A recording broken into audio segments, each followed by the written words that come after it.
Pixie! Hello everyone, Moonfairy here, and welcome to another X and Y Wi-Fi battle.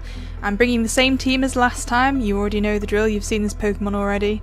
And this time I will be battling Lana from the Smogon forums. Now Lana has an epic Sandstorm team here.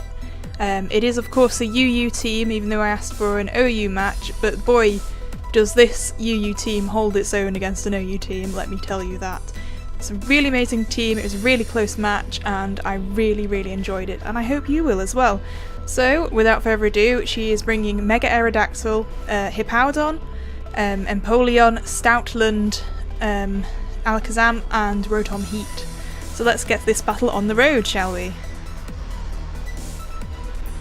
Now, I did actually predict her to lead off with her Hippowdon here, because of course she'd want to get the sand up as quickly as possible, but she actually leads off with her Rotom Heat.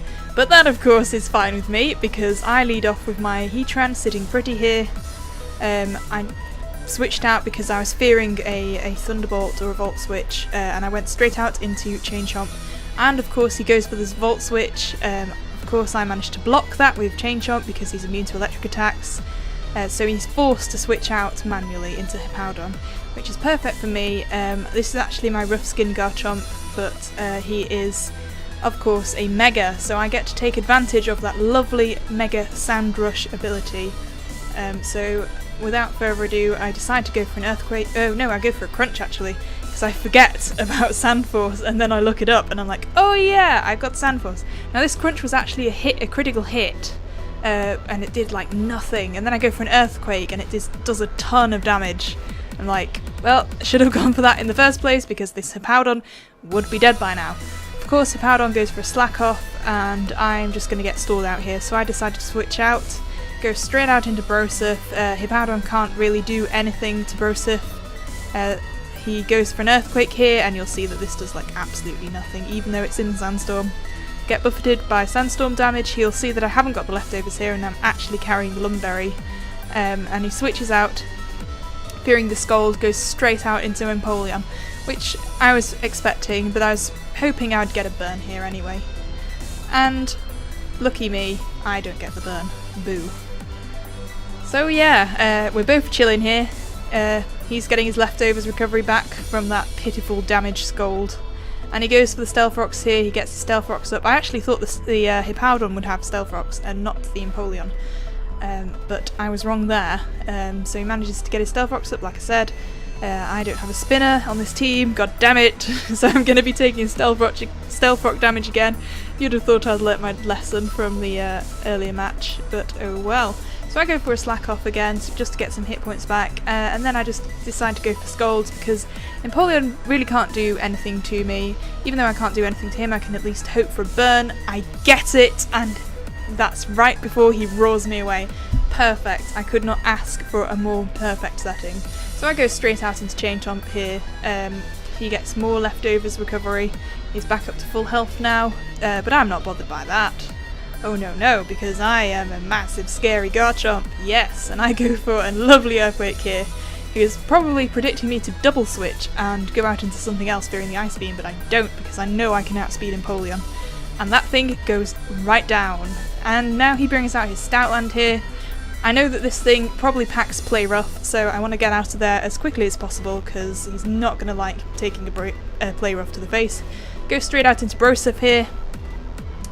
He actually goes for the Retaliate, and I'm like, holy crap, okay, wasn't expecting that. That did a lot of damage to Broseph, which is rather unfortunate. Thankfully the Sandstorm subsides, but I decide to get the hell out of there because I know that Stoutland packs Crunch.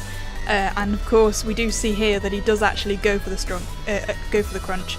So I go straight out into Goliath because I will resist this attack, thankfully. Does a bit more damage than I wanted it to. It's a shame that my late game sweeper is taking so much damage early on. He does switch out here fearing close combat and goes straight out into Hippowdon. And he gets his sand back up, unfortunately, which is not good news for me, but I just go straight for a close combat here anyway. And that does a lot of damage to Hippowdon. For a defensive Pokemon, I was surprised about how much that actually did. Really shows the pure power of non-Mega Heracross, really. So I decide to get out of there. I want to preserve this thing. I go back out into Broseph. Yet again, we seem to have this matchup, and he withdraws. He probably predicted my switch into Broseph there, and he goes into Turntop, the Rotom Heat. Now, I'm not really sure whether I want to stay in on this matchup because the Thunderbolt will probably own me. So I switch out again. I go back out into Chain Chomp, and I manage to take the Electric type move again, I think. Or does he go for Hidden Power? Oh no, he goes for Hidden Power this time, predicts me. Sorry, it's been a while since I've seen this battle last. He predicts me to go into the Chain Chomp and goes for the Hidden Power. Thank God it's not Hidden Power Ice, but that still does a huge chunk of damage to me. It's more than I really want it to do. I just go for a Crunch here, because after all, I am the Chain Chomp. What do Chain Chomps do? They chomp. So yeah, that Turntop is definitely going down next turn to another Crunch. Finally, I have this thing out the way, and I can feel free to wreck shop with my Slowbro. Down the Rotom goes. And I can't remember what he sends out next. Ah, yes, it was this bloody thing. This Alakazam had me on tenterhooks for the rest of the match. I was so worried about this because I know the power of Alakazam. Focus Sash Alakazam is too OP to be in UU, guys. It is so OP. That thing can hold its own in OU easily. Easily. I run it in OU teams myself. It is amazing. So he goes for the Dazzling Gleam here, expecting to kill my Garchomp, but I go straight out into my special wall, Lady. She takes that like a champ and gets the leftovers recovery back. He wants to get out of here as quickly as possible, probably expecting a Shadow Ball or something. He goes straight out into the Stoutland. I just go for a Moonblast here to get some damage off. I was hoping to really actually bring the Alakazam down to its Focus Sash, but unfortunately that didn't happen. But I do a decent amount to Stoutland, and I think the next Moonlight might actually kill it. So this guy gets a Frustration off on me.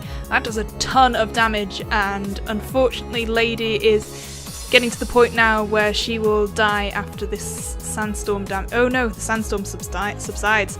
I get very lucky here.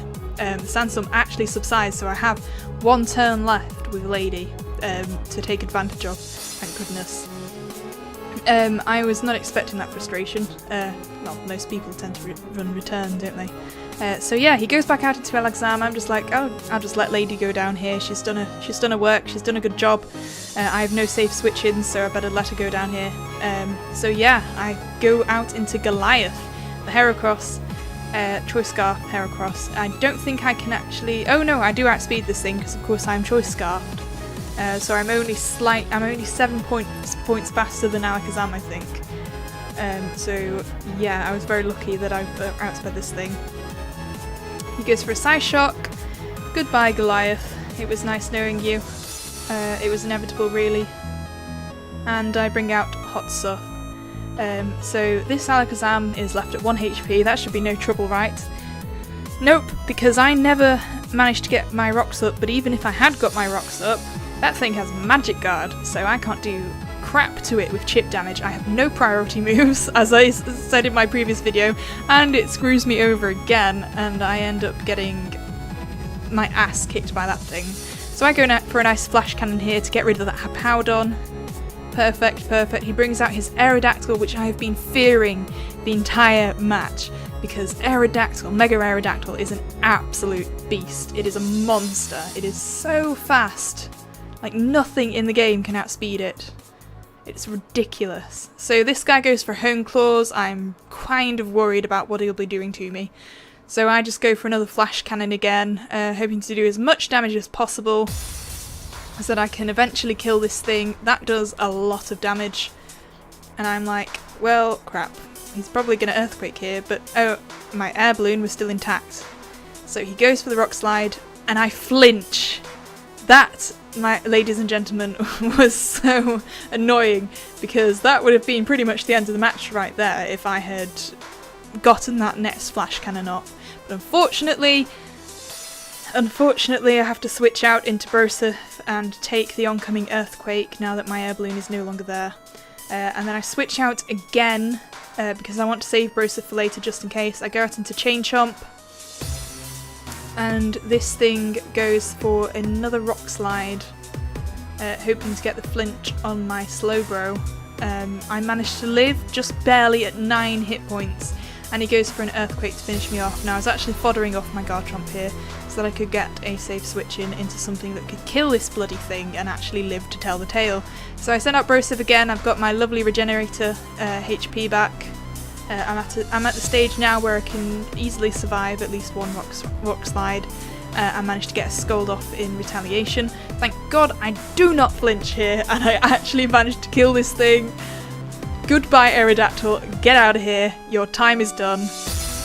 And that leaves just the Alakazam left on 1 HP, and with just the 2 Pokemon left. So I am kind of worried here. I let Broseph go down because there's not really much I can do with it. I mean, the Alakazam can easily kill it with a Shadow Ball even if it was at full HP. The Sandstorm here subsides, and out comes Jin, who is at full hit points, thank goodness for that. Which means that I can survive this Psyshock that hits me next on 23 hit points rather, and I can go for a nice Thunderbolt just to bring this Alakazam down. And yeah, that was an epic battle. Really, really close. Thank you very much for the match, Lana. I will leave a link to their Smogon profile in the description below, so please do check them out. Feel free to challenge them if you wish.